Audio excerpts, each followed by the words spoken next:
Thank you all for being here today. We are here to tell you about how it's Florida's moment to lead, and that the private sector is engaged in doubling down in this state in ways that we haven't seen before. So Florida's the 16th largest economy in the world. We've got less regulation than any other state in the country per capita, and it's a place where you can invest and deploy capital unlike anywhere else. And we're announcing a partnership today with Related Ross and eMerge and the Council of 100 to really work through this opportunity and start to scale Southeast Florida's innovation economy and give you easier access to all of the big companies that are doing business here when you're looking to innovate and sell in. So let me start first, Steve. You've built economic ecosystems around the world in some of the most competitive cities in the country and the world. What's going on in Florida right now, and why are you investing so much time and money here?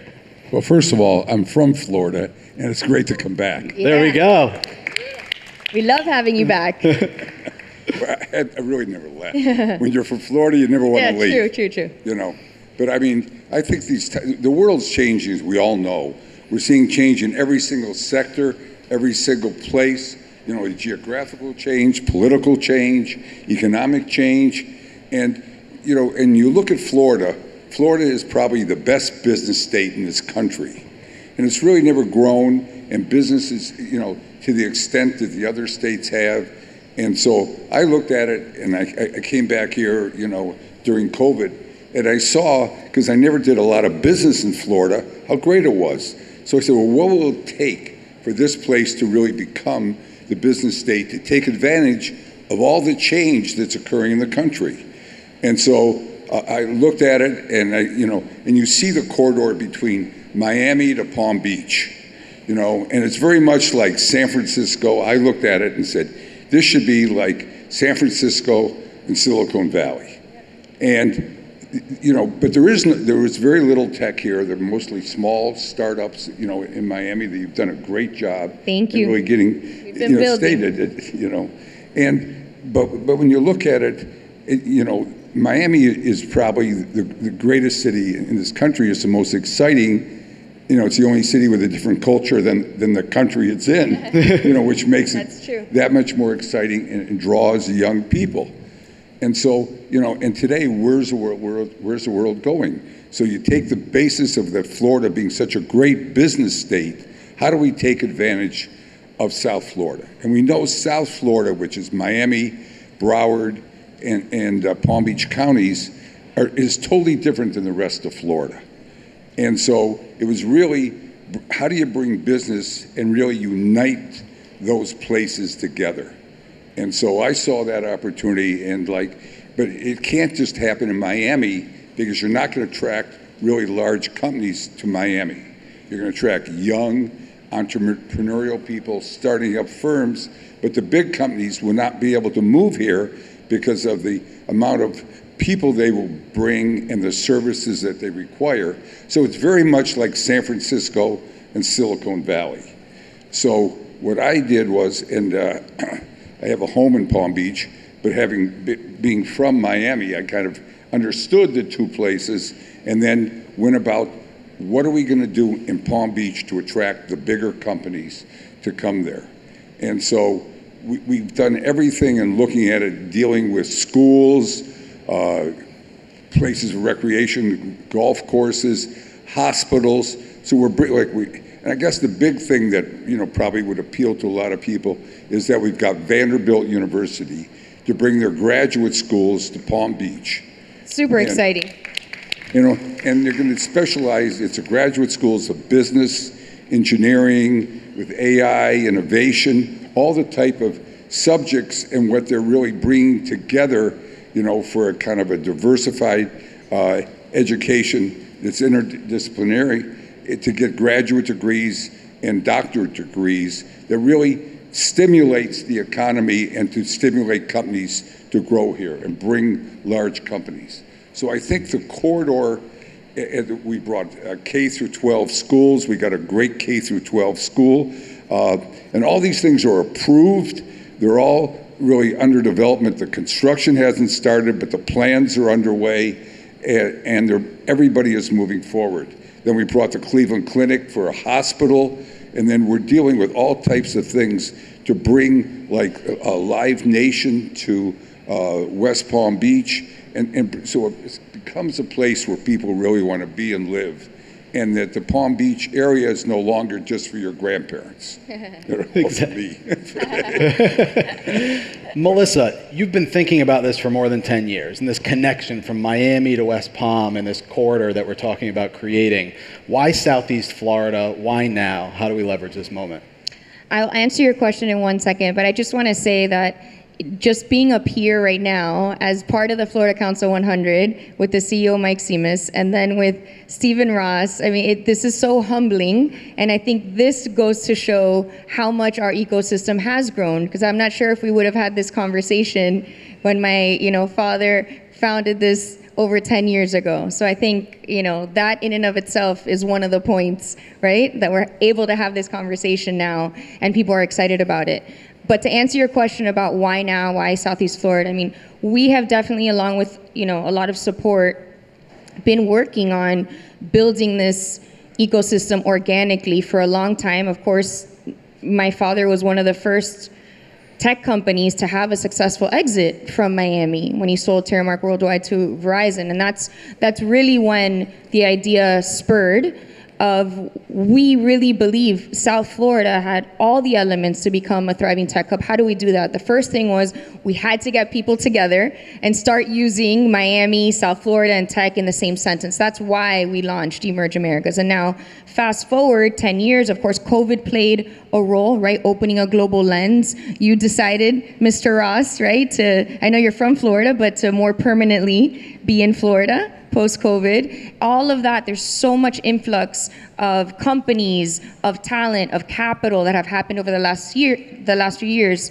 Lastly, data point wise, we just released our insights report, venture activity report. The state of Florida had over $4 billion in venture activity, and South Florida got the most of that, $2.77 billion out of the 4.1 is South Florida. I think that's, you could listen to me as an ambassador and as a cheerleader, but I could also tell you that there's data points to prove that this ecosystem is really, really evolving. We are now, as South Florida, we're 6th in the nation in deal count and 9th in deal value, top 10. As a state, we're even higher. We're 5th in the nation and 6th in deal volume. All of that has transpired over the last 10 years. I think it's a perfect time for organizations like ours, and of course multiple other partners, to really, continue to build this ecosystem, continue to put a flag down and put our stamp officially together, right? Florida Council 100, Related Ross, and Emerge Americas, to really push this narrative of this corridor into a statewide effort as well. We might poll everyone in the room on a name. I know. We've been thinking about this for a while. I think that's actually a good idea. We'll do that. We'll send out, maybe a few and see what people like. Because this is going to be official. There will be a name for this area. Anchored by Palm Beach in the north, and then Miami in the south, and everything in between. And again, this is a vision that my father had for a very long time too. So it's actually really amazing to see it all come together. I mean, it's a lot more than just talking about it. It's really happening. That's the important thing. I know that we in Palm Beach we're working, and we will announce a large tech tenant that is going to establish. I can't wait for that to. If not, it won't be their headquarters, but their future growth. A lot of in West Palm Beach. Taking over 200,000 feet to start with. So I mean, it's real. We can't announce it, right now. The word has been out there a little bit, but it's not going to come from me. A little bit, yeah. A little leap. It's not going to come from me. Maybe but, you all but it's know real. Out there as so well. I mean, and I was just out in California last week, and in Silicon Valley and San Francisco, and meeting with the people. And so what we're talking about, it's hard to believe, because Florida has not been a place that's attracted these companies to come here. There's been a lot of startups and companies that have done very well, but you haven't attracted the large tech companies that are bringing all these people. And so having everything here that they're looking for, is what's important. And I think we put that together, and we're in the best business state in the country. So this is the kind of growth that I think will be part of the big change that's really as we transition, today into this new economy. And that's really the vision of this partnership for Florida's future. We've got diverse economies throughout the state, up and down each coast, with big industries in fintech, defense, cyber, distribution, and logistics that you can all sell into and innovate into. But the point of entry is always going to be Southeast Florida for global capital, talent, and people. So we want to take that and scale it throughout this whole state. 16th biggest economy in the world, as we said. And our CEOs, we've got 200 CEOs who are part of the council, are committed to opening up their businesses to help you learn how to sell in, how to scale, how to accelerate your growth in this state. To Steve's point, New York has a $250 billion budget with 5 million less people than we do in Florida. We've got a budget of half that, and they're talking about cutting it in Tallahassee right now. If you want a state to deploy long-term capital, there is nowhere more certain than Florida in the country today. It's the right time. Yeah, but it's really in this area. It's this corridor between Palm Beach County and Miami, where the growth is going to occur. It's not going to be this type of growth, with these tech companies and financial service firms. It's going to be down here. It will not be in other parts of the state. The other parts of the states, get back offices, tourism, some light industrial, a little aerospace, in the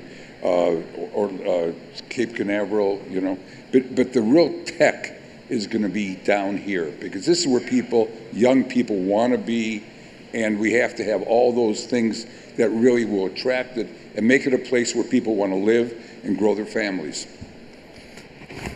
There you go. Applause for Steve.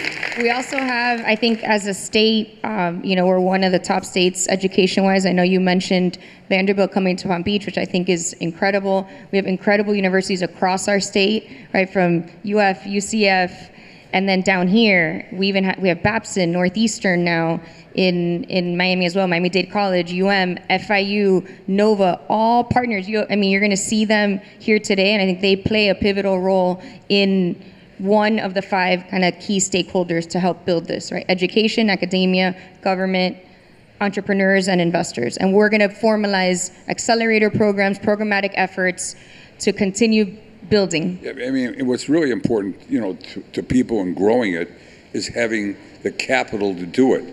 And you won't find a place in the country that has probably greater capital than is really here between Palm Beach and Miami. Absolutely. And what it's attracting going forward.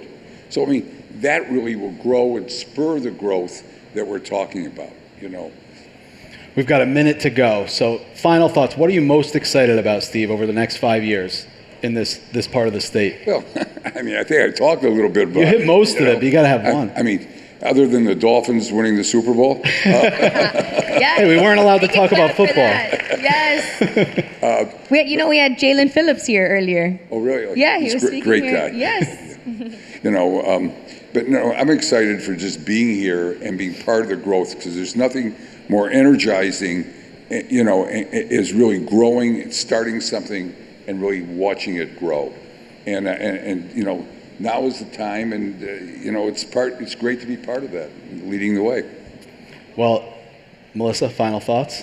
I'm born and raised in this community, and I think I'm more excited today than I've ever been about the next 5 to 10 years because of everything that has happened over the last decade. And I think we're going to continue to build, continue to do our year-round programmatic efforts. And now with 2 additional partners, I think, I'm excited to have this conversation 5 years from now and say, hey, what happened since then? We'll see you all then. Melissa Medina, Steve Ross, thanks so much. Thank you. Thank you all. Thank you for being here, everybody.